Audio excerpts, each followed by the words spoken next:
Olá, agora você vai assistir a palestra Ensino Remoto, 15 anos em 15 dias. Quem vai ministrar para a gente é o coordenador dos... peraí, desculpa, Alex. Não é coordenador, né? Acho que é. É coordenador da Comissão Especial de Informática e Educação da SBC, é isso aí. 3, 4. Olá, agora você vai assistir a palestra Ensino Remoto, 15 anos em 15 dias. Quem vai proferir é o professor Dr. Alex Sandro Gomes, 3, 4. Olá, agora você vai assistir a palestra Ensino Remoto, 15 anos em 15 dias. Quem vai proferi-la é o professor Dr. Alex Sandro Gomes, que é o coordenador da Comissão Especial de Informática na Educação da Sociedade Brasileira de Computação. Professor Alex, muito obrigado por ter aceitado o nosso convite. E agora, a fala é sua. Muito obrigado. Eu preparei esse aqui como provocação. Foi uma provocação que me foi feita, na verdade, a diretoria da SPC, uma das regionais, queria discutir com diretores de faculdades da região norte do país e reagir da mesma forma como muitos colegas especialistas, né? A gente tentou fazer uma síntese do que estava acontecendo nesse momento. Eu acho que esse slide, ele estava pronto há 15 dias, né? E não foi gravada essa apresentação. E o convite para participar do CENID é a oportunidade de não só apresentar, mas também discutir esses fatos desse momento histórico, né? Muita gente se expressou, e de duas maneiras. Uma tentando encontrar as razões porque não conseguimos fazer a transição, na maioria dos casos, para o ensino remoto, e outros tentando consolidar caminhos. Eu peguei uma via do meio, não tentando achar uma receita mágica que permitisse fazer essa transição do presencial para o ensino remoto. Eu tentei entender o que seria necessário para fazer isso, dar alguns passos atrás para conseguir fazer essa leitura. E eu me lembrei de um conceito da década de 70 chamado distância transacional. Né? Otto Peters era um alemão. Essa referência ela é muito utilizada ainda hoje para a gente entender a noção de distância, o que significa distância, na forma como nós falamos de educação à distância, ensino remoto, educação à distância. E o Otto Peters define a distância transacional como uma tríade. Né? Quanto mais estruturado, quanto mais rígido é a interação entre o professor e o aluno, mais essa distância aumenta. Quanto menos diálogo, mais essa distância aumenta. E quanto maior a autonomia dos alunos, maior essa distância. O que é que significa isso? Eu posso ter uma educação muito distante, no sentido da distância transacional, mesmo dentro de uma sala de aula. Então, se o professor torna aquela situação extremamente rígida, onde o diálogo é muito limitado, ou em outra situação, onde o professor libera completamente os alunos para decidirem o que vão fazer sem a sua mediação, a educação à distância, ela afasta muitas pessoas. No outro extremo, eu posso ter uma experiência de educação remota, através de ambientes virtuais, mas se eu conseguir promover o diálogo, né, e esse diálogo ele é muito frequente, né, a estrutura ela é flexível e a autonomia é balanceada entre alunos e professores, eu tenho uma condição onde as pessoas estão, entre aspas, citando a teoria do Otto Peters, estão próximas, elas não estão distantes. Então, essa confusão na palavra distância provavelmente é uma das razões para, historicamente, nos últimos 3 ou 4 decênios, nas últimas 3 ou 4 décadas, nós não discutimos o uso de tecnologia no ensino de uma forma coerente, eventualmente. né? Então, é importante, nesse momento de crise, trazer à luz alguns conceitos que, mais uma vez, nos ajudam a entender o que de fato significa o fenômeno, um fenômeno de boa qualidade, né? Seja ele dentro de uma sala de aula ou numa educação à distância, né? Uma outra teoria, um outro referencial teórico que é importante trazer para esse debate é a noção de didática, né? Muitas vezes no debate nacional e internacional, no debate internacional, principalmente nos países anglofônicos, não existe uma intensa dicotomia, né, entre o que significa a didática de uma sala de aula e a didática da educação à distância, né? Alguns indícios disso são teorias que já evoluem o conceito de didática de Comênios de 4 séculos, 3 séculos atrás, e na didática tradicional, você encontra sempre a figura do professor, o conteúdo e o aluno. Você tem alguém mais experiente de uma comunidade que vai formar a geração seguinte, né? Por mais que se evolua a tecnologia, o fenômeno didático ele continua sendo o mesmo. Aqui eu tenho um esquema proposto em 2004 por um colega da Universidade do Canadá, e você vê os polos aparecendo, professor, conteúdo e aluno. E o que acontece quando você insere tecnologia é que as relações, os elos, eles se multiplicam, mas eles não alteram a estrutura básica da relação didática que acontece nos fenômenos educacionais. É o que aparece aqui, nesse outro diagrama do mesmo autor, né, onde você vê na vertical o aluno, o conhecimento e o professor. É a mesma didática, só que você tem interações síncronas, assíncronas, você tem um pouco mais de delegação, por exemplo, o estudante, né, ele tem aqui na parte superior direita, o aluno estudando sozinho, interações assíncronas com o professor do lado esquerdo. Você tem recursos educacionais, onde o professor tem uma interação mais variada e o aluno também tem uma interação mais variada, mas, em suma, a didática continua a mesma. Ou seja, não existe, de fato, uma linha que divida o ensino presencial do ensino remoto, né? Aonde está essa divisão? Não sei.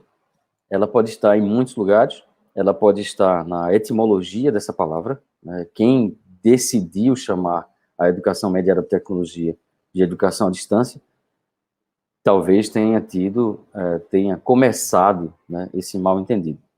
Mas fato é que, além desse mal-entendido, né, de que a educação ela se divide entre o presencial e a distância, na verdade, elas são idênticas do ponto de vista didático, né? Acontece que nós fazemos a educação em sala de aula, a educação não mediada por tecnologia ou mediada por artefatos dentro de uma sala de aula ou em ambientes virtuais, em um país que foi o resultado de um processo colonial muito peculiar, né? Nós somos um país pós-colônia e que viveu intensamente a escravidão. Então, nesse sentido, o valor, as crenças que são atribuídas à educação, né, elas são muito peculiares. Então, no Brasil, muito diferente com em outros países, escandinavos, por exemplo, se eu citar aqui um exemplo para fazer o contraponto, que é meio óbvio o contraponto que eu vou fazer, que é a Finlândia. Na Finlândia, a população cuida da educação e os espaços das escolas são espaços estratégicos para a construção de conhecimento, formação de pessoas e decisões nacionais. A educação no país ex-colônia, eu trouxe uma frase de um dos 6 ministros que nós tivemos, 6 ministros da educação que nós tivemos nos últimos 5 anos, e essa frase do professor Giannini, ele resume o valor e as crenças por trás do que fazemos em educação pública no Brasil. O Brasil até então tinha sido planejado para que a educação ruim para ter uma educação ruim, para que a sociedade fosse desigual e a mão de obra barata. Essa é uma herança colonial e é uma herança do período escravocrata. Então, ao longo do século XX, né, nós vivemos, e talvez ainda no século XXI, as relações econômicas ainda são preservadas da era colonial. Então, é nesse esse pano de fundo que nós tentamos dialogar e construir um debate ou um modelo de educação que insira um pouco mais de tecnologia. O cenário é completamente diferente de discutir isso num país onde não houve escravidão nos últimos 2000 anos, certo? É o caso da Europa, sei lá, Escandinávia, né? Enfim, a evolução do Brasil. Então, vamos ver um pouco da evolução dessa educação à distância nesse contexto histórico do Brasil, né? Com todos os esforços, né, que foram feitos, a educação à distância, a Universidade Aberta do Brasil, a gente remonta aí a uns quase 20 anos de esforços coordenados de um consórcio que envolve universidades públicas, prefeituras, né, e governo federal. Nós ainda somos, esse é um dado relativamente antigo, 2013, né, nós ainda somos um dos países que menos tem contingente de adultos recebendo educação superior. Esse dado ainda permanece atual, nós somos no máximo 8% da população que tem curso superior. Não é? A grande contribuição da educação à distância seria em tornar mais acessível o acesso ao ensino superior, ensino terciário, a um contingente maior da população. Essa velocidade, ela continua aumentando, né, mas ainda somos hoje apenas 1.800.000 pessoas. No ano passado, nós quase igualamos, né, esse número, em termos de matrículas, e há uma previsão para que esse número finalmente passe, o que é muito normal. Em países como Japão, países asiáticos de uma forma geral, a participação de adultos numa formação ao longo da vida chega a 40%, 50%, às vezes 60% da população inteira, e esse racional no Brasil não chega nem a 1% da população. De se utilizar de tecnologias de ensino remoto para desenvolver competências de uma forma contínua na população. Dados mais recentes da Associação Brasileira de Educação à Distância, que emite relatórios de forma regular há vários anos, o Censo da Educação à Distância do Brasil, a gente percebe que a taxa de evasão, ela continuamente diminui, mas ela ainda é muito alta, tanto no ensino superior quanto na educação à distância.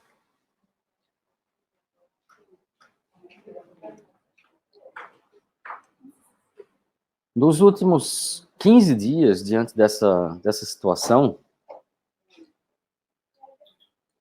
houve muitos esforços, né, para colocar cursos de graduação. Houve uma demanda para que as universidades federais permanecessem ativas. Secretários estaduais criaram planos de contingência.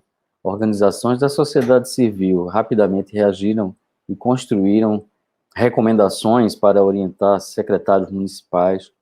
Então, os primeiros 15 dias da crise, né, esse 15 aqui é para fazer uma analogia ou uma semelhança à evolução dos últimos 15 anos da educação com tecnologia no país.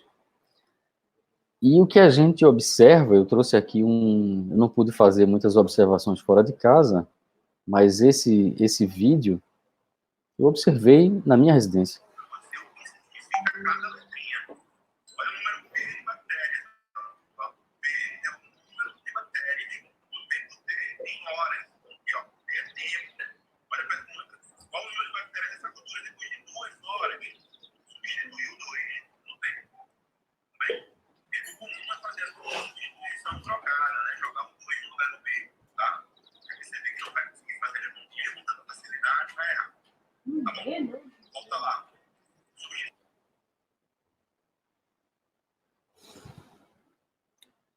Ok.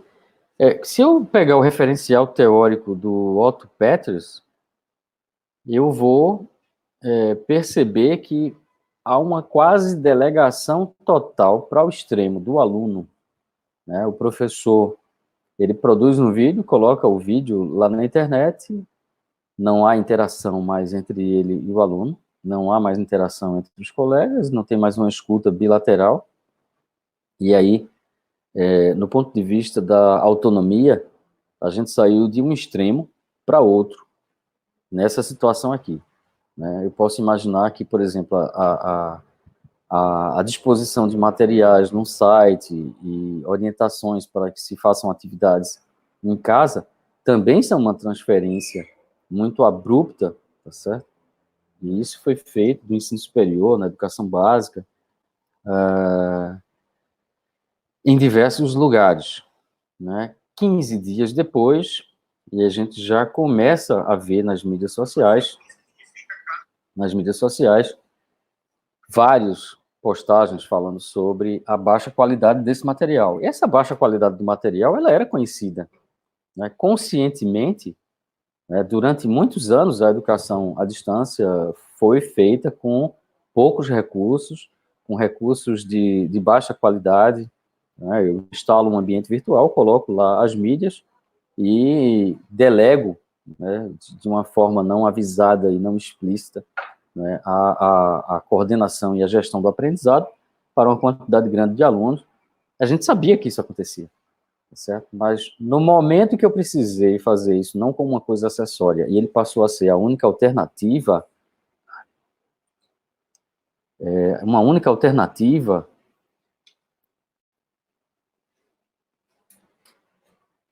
Essa é a minha esposa, pessoal, que está passando aqui atrás, tá? Então ela passou de uma forma bem discreta. Vamos continuar aqui a apresentação.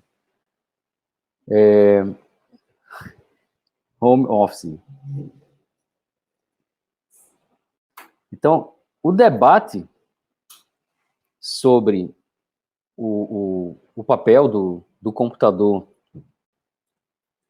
no ensino, ele veio de repente, os últimos 30 anos de debate veio de repente. Então, explodiram, né, notícias Brasil afora de que as tentativas foram iniciadas, em alguns países as soluções foram boas, né, na Coreia do Sul, né, você tem aqui uma reação interessante, você tem na própria China, né, eles estavam preparados para fazer o isolamento. Na França, né, notícias mostravam que na França o isolamento e o ensino remoto funcionaram relativamente bem, mas em outros lugares, os fatores estruturais e culturais que eram feitos de forma relativamente improvisada em alguns lugares, eles provocaram muita disruptura, muitos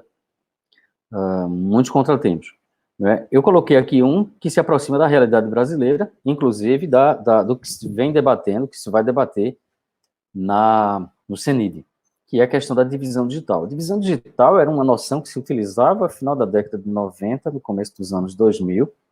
No Brasil, essa divisão digital, se eu considerar o acesso ao celular, ela deixa de existir. Há uns 10 anos, a população escolheu como plataforma de acesso o computador. Então, a ideia de criar os laboratórios de informática em prefeituras e em escolas, ela foi mal sucedida, né? Acumulam-se relatórios pelo Brasil mostrando que o laboratório de informática nas escolas são subutilizados, ou, em outro extremo, eles são espaços onde o aprendizado se faz da forma mais antinatural possível, né? E aí volta também a discussão, que talvez seja uma das causas da, entre aspas, resistência da inclusão de tecnologia no ensino, que é o medo de perder o emprego, né? Então, esse artigo muito bom do The Guardian, um jornal inglês, o computador pode substituir a sala de aula. Se eu tivesse guardado uma revista dos anos 80 da Secretaria Estadual de São Paulo, a pergunta era exatamente a mesma. Tinha um computador na calçada e uma fila de desempregados atrás dele. Então, há 40 anos que os profissionais de educação têm medo da tecnologia, mas talvez seja uma das profissões, ou a última das profissões a desaparecer com a robotização e automação dos processos. Então, toda essa discussão, todas esses fatores e essas evidências vieram à tona, né, nos últimos anos, e o discurso de que as máquinas vão substituir, ou seja, elas tiveram a chance agora de substituir os seres humanos, né, porque elas passaram a ser a única alternativa para se praticar a educação. Nem quando elas tiveram a chance, elas foram capazes de atingir. Só um minutinho, eu vou pedir licença, né, aí tem mais... Obrigado, Fabiano.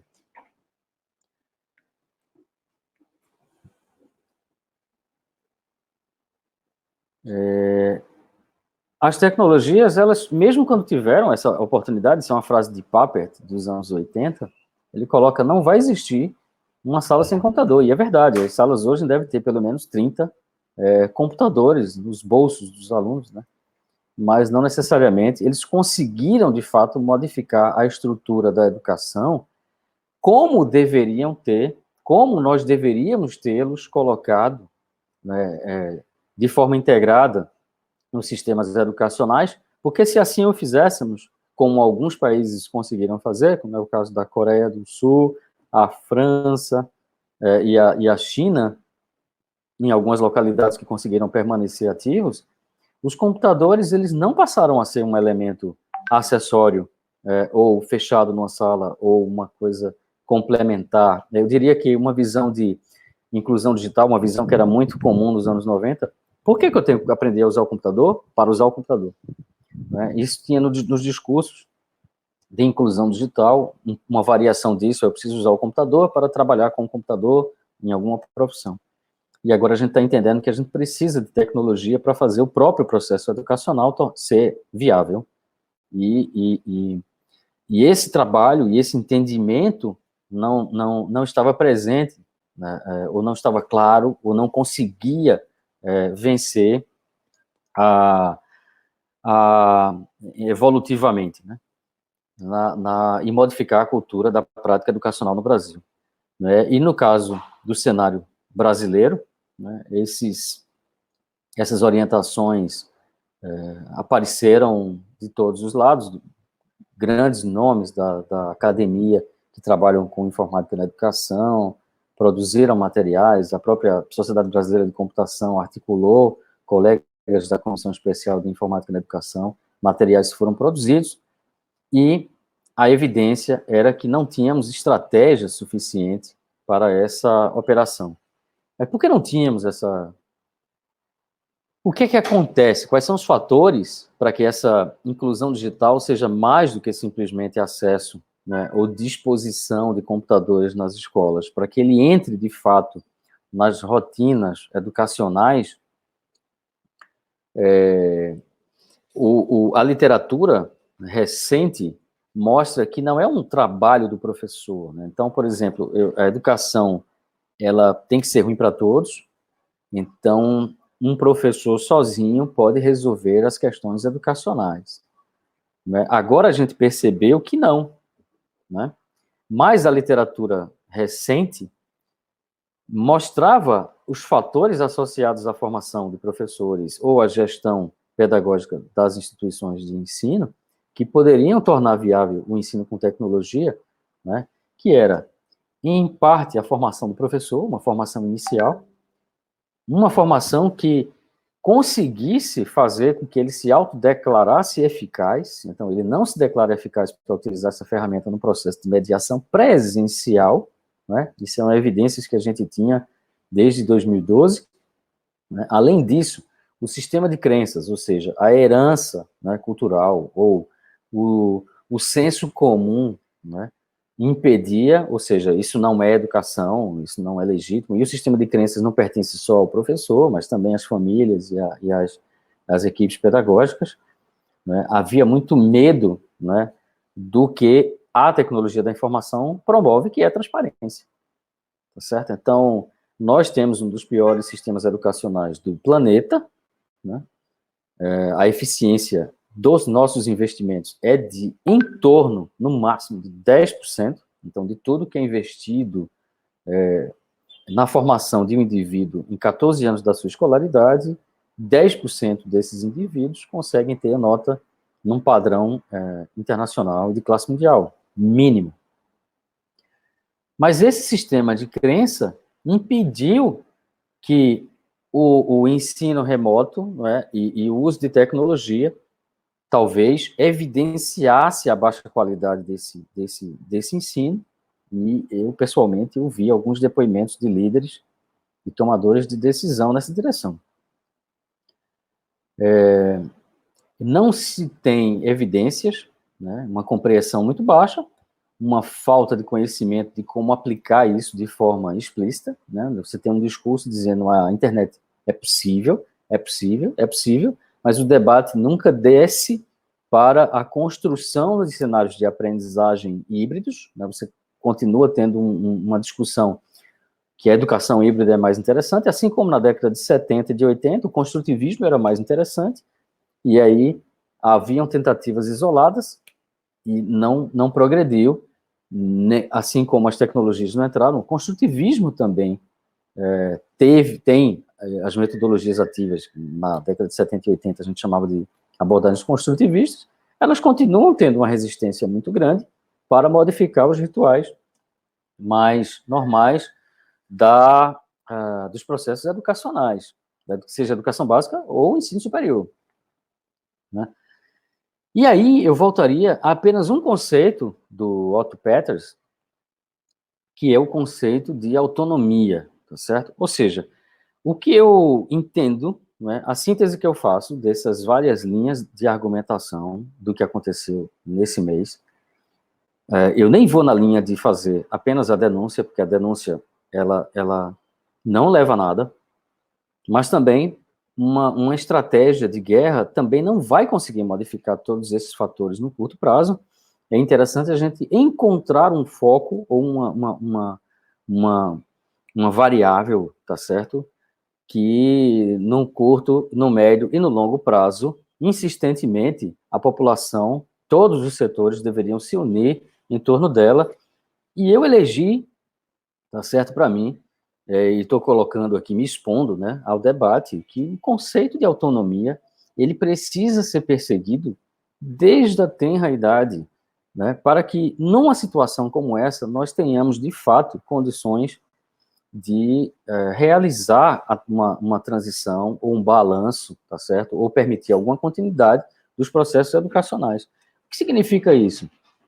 A própria legislação brasileira preconiza a autonomia em diversos sentidos, a autonomia universitária, a autonomia pedagógica, a autonomia das instituições e o desenvolvimento do pensamento crítico e a autonomia dos aprendizes. Ou seja, o egresso do ensino médio brasileiro deveria, por força de lei, desde o ano de 1996, Lei de Diretrizes e Bases da Educação Brasileira, serem capazes de gerir o seu próprio aprendizado, né? Então, imagine uma evolução constante dessa competência, e ao final do ensino médio você tem pessoas que entram no ensino superior, no ensino vocacional técnico, ou vão para o mercado de alguma maneira, ou podem apenas usufruir de cursos abertos ou cursos de curta duração para exercer as suas profissões, as mais variadas, ou as mais disponíveis, enfim, mas eles são capazes de continuar aprendendo, eles conseguem definir os seus objetivos de aprendizagem, observar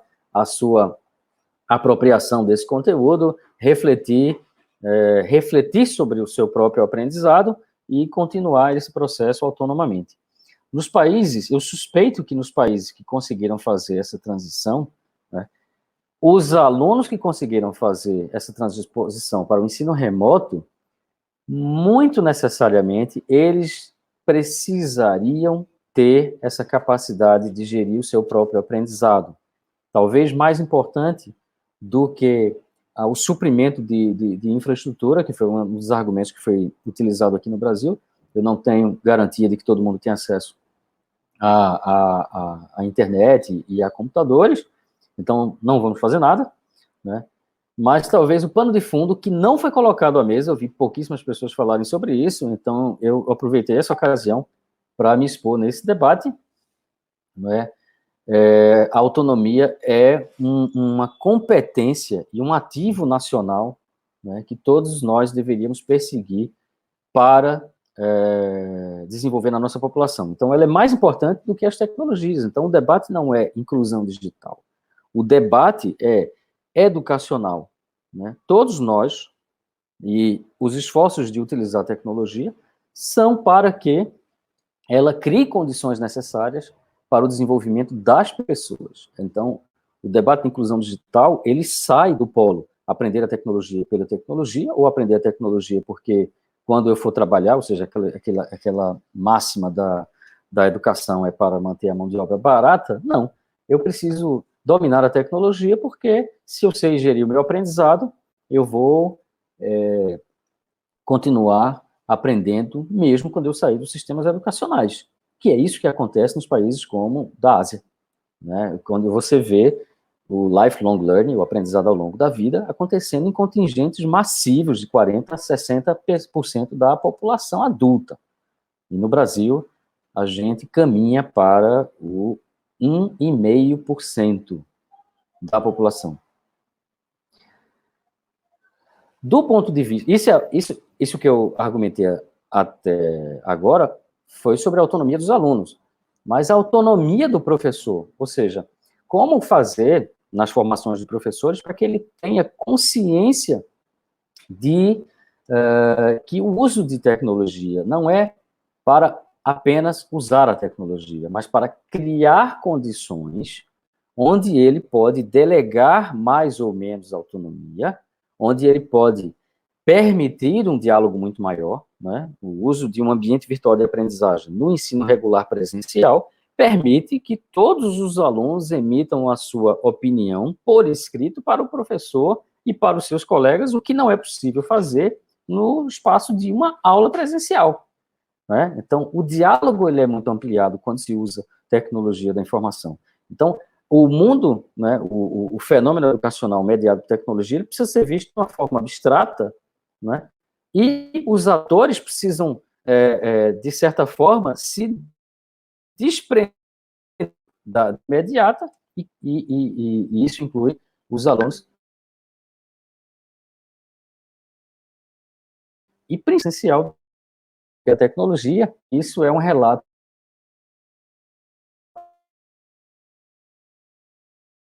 que era implamente, nós temos um relatório da OCDE que mostra que todo o investimento em tecnologia que foi feito em muitos países foi equivocado. Era mais interessante ter se investido nessa conscientização do professor. Bom, então como é que a gente monta o quebra-cabeça desses futuros digitais possíveis para a educação brasileira? É um trabalho de uma sociedade, não é um trabalho da academia, ele é um trabalho que envolve, e a gente precisa desmontar. Eu trago novamente esse pano de fundo, que é a de um país ex-colônia, né? De um país ex-colônia que não teve tempo de projetar o que seria, utilizando, parafraseando aqui um poeta da Semana de Arte Moderna, nós não fizemos, no setor educacional, não vivemos a autofagia, tá certo? O que seria fazer essa autofagia cultural, no nosso caso? 60% da nossa influência cultural, ela faz educação por tradição oral, né? Então, a gente traz para o continente brasileiro 8 milhões de africanos, e tínhamos no Brasil centenas de etnias índias que viviam em equilíbrio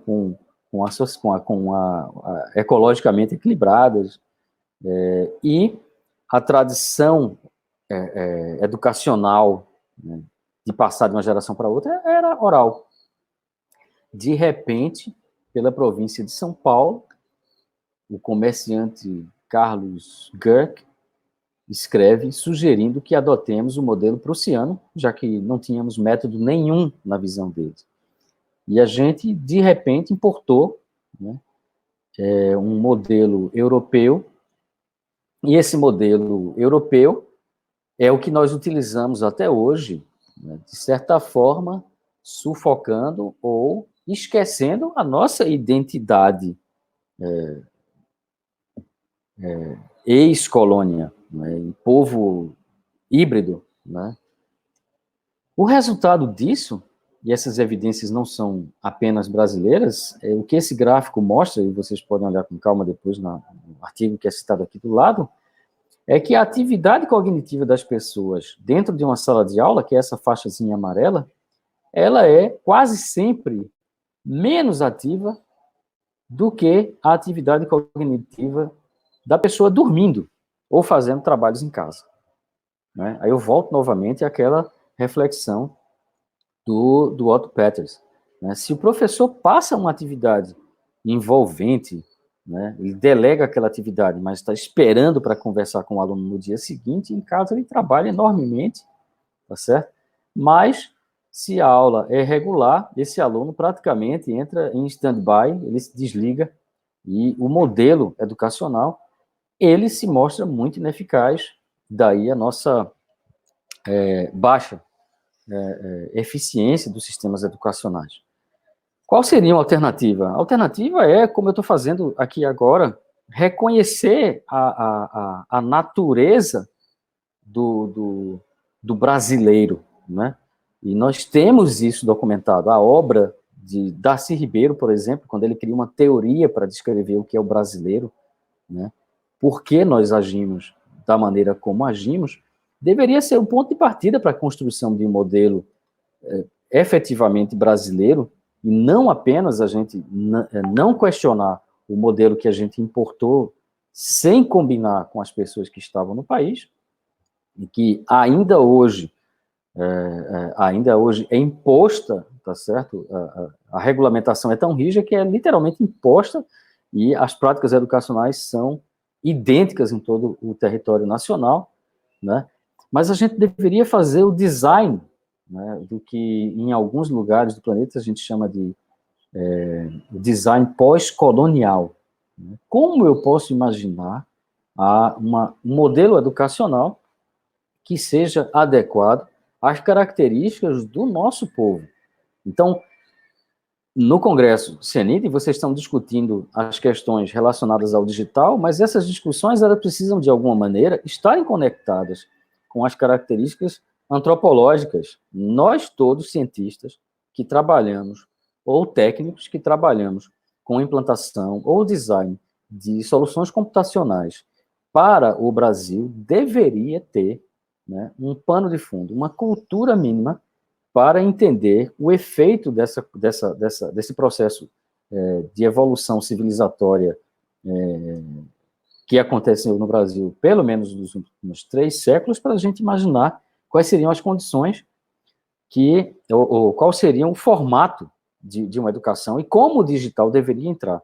Essa abordagem pós-colonial da computação, ela tem uma mensagem muito simples. Eu preciso, com as intervenções digitais, criar modelos generativos de cultura. Eu preciso intervir no modelo de desenvolvimento, tá certo? Então, é ir na contramão. Os projetos de inclusão digital que a gente vai discutir durante o CENID deveriam ir na contramão daquilo que foi a educação brasileira, como denuncia, como analisa o nosso ex-ministro Janine, que era, eu preciso manter a educação tal e qual para que a mão de obra continue barata. Então, o que significa quebrar com essa relação, ou com essa causa e efeito, ou com essa consequência da educação brasileira? Então, todos os esforços são não para reforçar o modelo atual, mas para, de alguma maneira, aumentar a forma natural como professores e alunos podem fazer a sua educação mais eficiente, tá certo? Então, tem um convite e uma abertura, nesse momento, para se debater, ou, de fato, a gente imprimir o ideário da Semana de Arte Moderna no design de uma solução educacional brasileira, tá certo? E isso envolve todo mundo, isso envolve, quando a gente está falando de inovação, a gente tem os empreendedores, a indústria, as startups, né? Eu vi recentemente que 70% das edtechs, né, mundo afora, eu vi um estudo recente, 70% abriram os seus produtos de forma gratuita para tornar viável, né, o ensino remoto, né, governo e universidade. Então, existe uma estratégia de guerra nesse curtíssimo prazo, mas é evidentemente que existe a necessidade de construção de um modelo que sobreviva a momentos de catástrofe como esse que nós estamos vivendo agora. Tá certo? Eu cito aqui um desses momentos emergenciais, o esforço da Sociedade Brasileira de Computação de articular profissionais em diversas áreas, né? Ela criou aqui um comitê, uma central SBC Covid-19, a Comissão Especial de Informática na Educação foi mobilizada para contribuir, vários outros colegas, o professor Mariano Pimentel, ele fez um artigo maravilhoso, eu acho que aqui a gente vai ter a oportunidade de divulgar ele também, né? E nessa comunidade acumulam-se conhecimentos vastíssimos, tá certo? Que alimentam esse debate, mas de certa forma a própria comunidade coloca em questão, desde o ano passado a gente já discutia com a comunidade de informática na educação, esse papel diante da construção efetiva de um modelo antropologicamente sensato, biologicamente condizente e historicamente adequado de intervir nessa linha de desenvolvimento natural do país, né? Aqui são algumas tentativas, né? Uma estratégia, eu não vou passar o vídeo, mas aqui é um exemplo dessa intervenção nos anos de 2000, no começo dos anos 2000, 2005, 2010, existia uma preponderância, né, e ainda há uma utilização muito intensa de uma tecnologia australiana na educação à distância, certo? Que é o Moodle, né? A gente está utilizando o Moodle, inclusive, aqui no CENID. E existem muitos softwares produzidos no Brasil, ambientes virtuais de aprendizagem, vou citar um deles aqui, que são projetados para as condições brasileiras, por exemplo, as condições brasileiras de baixa velocidade de internet nas escolas.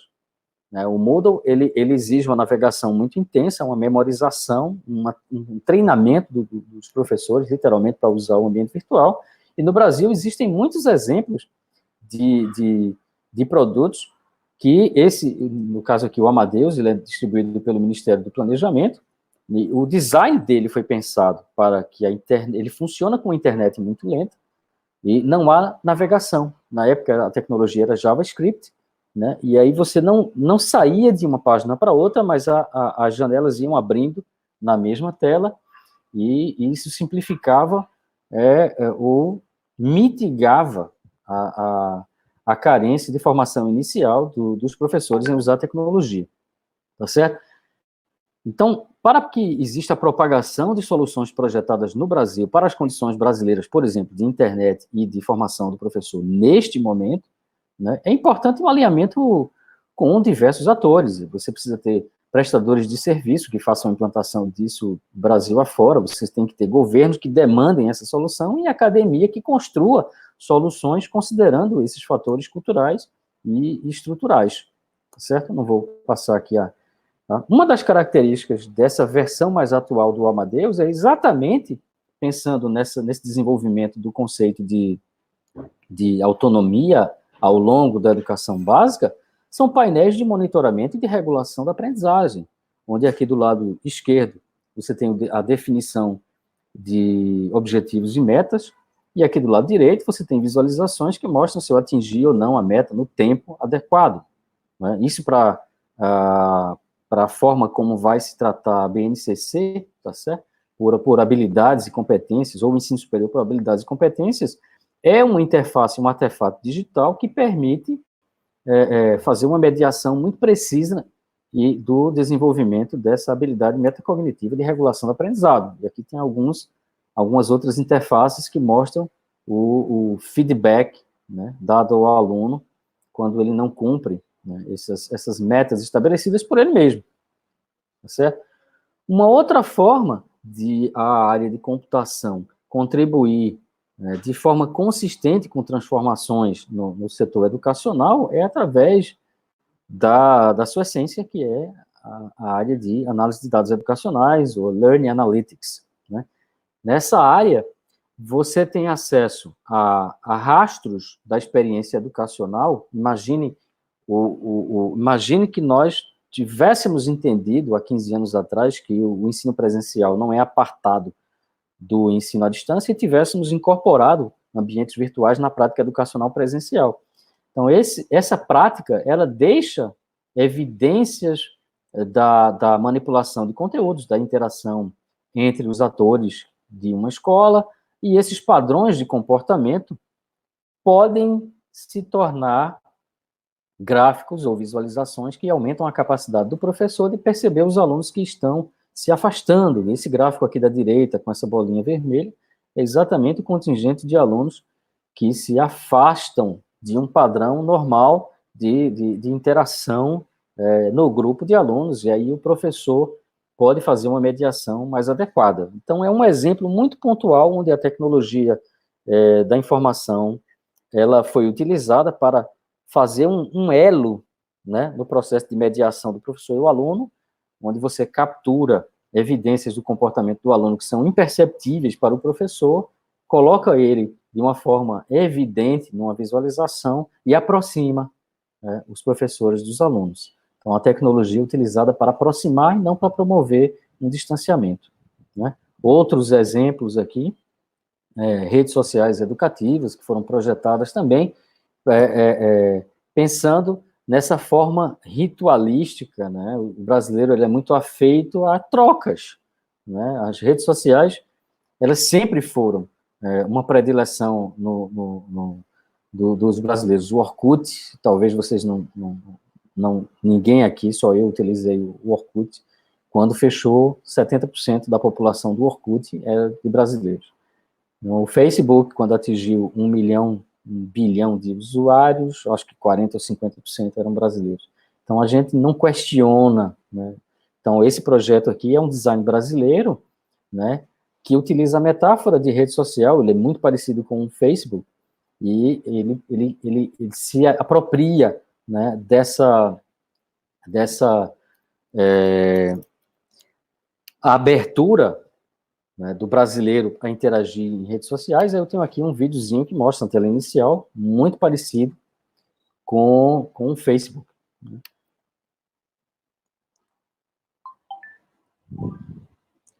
O Sistema S adota na educação de adultos.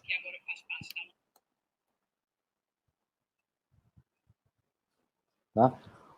Uma outra vertente, né, de inclusão de design, né, que a gente vem utilizando, que eu posso citar, que é produto da Comunidade Brasileira de Informática na Educação, é um projeto chamado IUB. Há uns 10 anos a população escolheu o celular como plataforma de computação pessoal. Mas, no Brasil, nós não encontramos ainda, né, em profusão, tá certo? Uma oferta sistemática de educação formal, né, através do celular, né? Ou que use o celular de uma forma explícita, tá certo? Existem alguns aplicativos, mas a gente não vê a internet continua sendo, a interface web continua sendo muito intensa. Aqui é um exemplo de uma tentativa de design que utiliza a cidade como ambiente de aprendizado.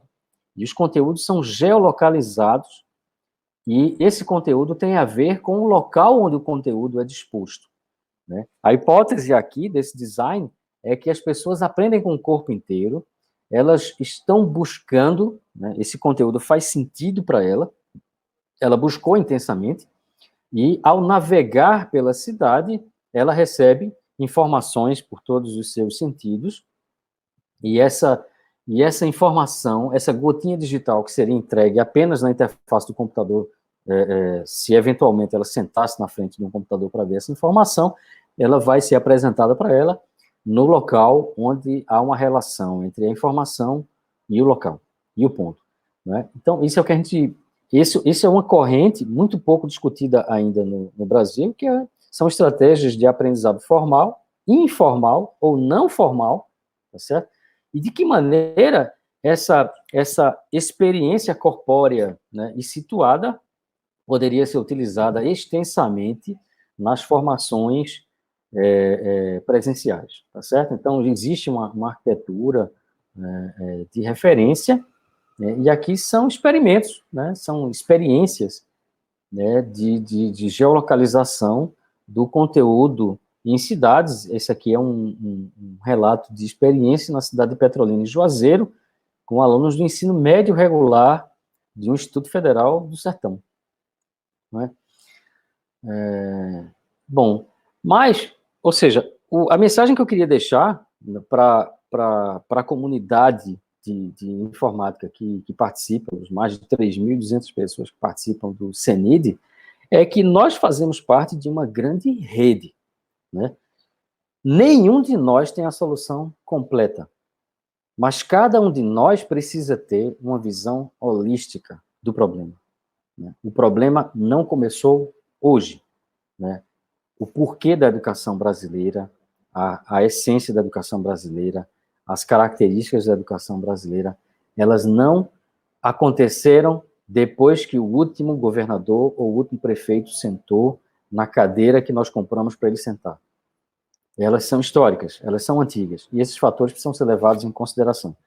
E, para que essa transformação cultural aconteça, ela não acontece em 15 dias, ela não acontece em 15 meses, ela acontece em longo prazo, e ela só acontece se uma quantidade muito grande de atores trabalharem alinhados durante muito tempo para que a gente consiga ter transformações consistentes. É o que a gente viu na Coreia do Sul, foi o que a gente viu na Escandinávia,